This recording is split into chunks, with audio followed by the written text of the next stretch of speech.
Israel और Palestine conflict दुनिया की सबसे लंबी चली लड़ाइयों में से एक है। उस देश में ऐसा क्या हो रहा है या क्यों आज वो खबरों में है, आइए जानते हैं।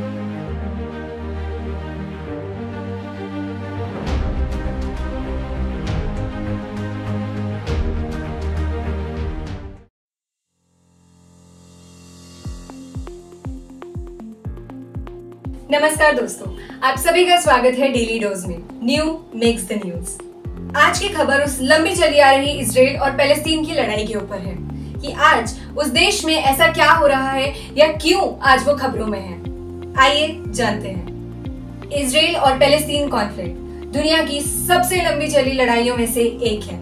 ये कॉन्फ्लिक्ट शुरू हुआ था 19th सेंचुरी में।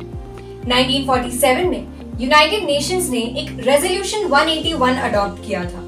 उस रेजोल्यूशन के अकॉर्डिंग एक पार्टीशन प्लान लॉन्च हुआ, जिसकी मदद से पैलेस्टीन को अरब और ज्यूइश देशों में बांटा गया। 14 मई 1948 को इजराइल अपने आप में एक देश बन गया और तब चालू हुआ पहला अरब इजरायली वॉर, जिसकी आग 1949 में जाकर शांत हुई इजरायली जीत के साथ। पर दुर्भाग्यवश 7,50,000 पैलेस्टीनियन बेघर हो गए थे और पूरी पैलेस्टीनियन टेरिटरी को बांटा गया 3 भाग में, गाजा स्ट्रिप, वेस्ट बैंक और स्टेट ऑफ इजराइल में। जॉर्डन रिवर के वेस्ट बैंक पर शहर होने से उस जगह का नाम रखा गया वेस्ट बैंक, जिसके बारे में आज हम बात करने वाले हैं। तो चलिए अब हम खबर की बात करते हैं। इजराइल ने सोमवार को यानी 3 जुलाई 2023 को वेस्ट बैंक में स्थित जेनिन शहर पर अटैक किया और 2 दशकों से चली आ रही लड़ाई में सबसे बड़ा मिलिट्री ऑपरेशन लॉन्च किया।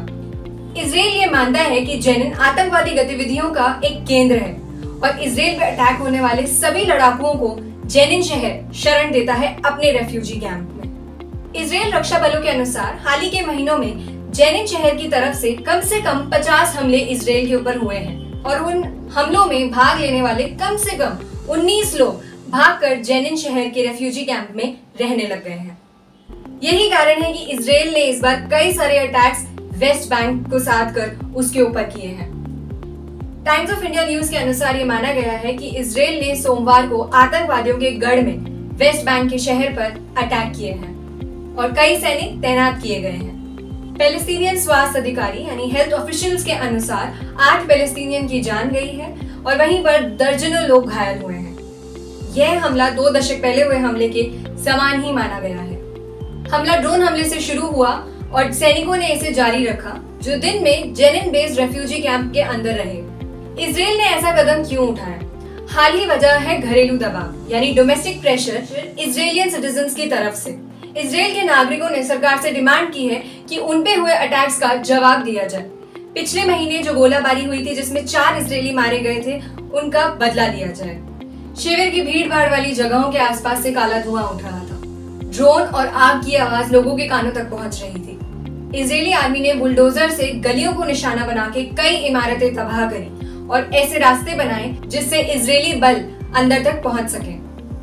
इजरायली डिफेंस मिनिस्टर याओव गैलेंट ने कहा, योजना के अनुसार ही पूरा हमला आगे बढ़ रहा है, लेकिन उन्होंने कहीं ये स्पष्ट रूप से नहीं बताया है कि कब ये हमला खत्म होगा। इजराइल में प्रवेश करने के लगभग 14 घंटे तक ये लड़ाई जारी रही थी।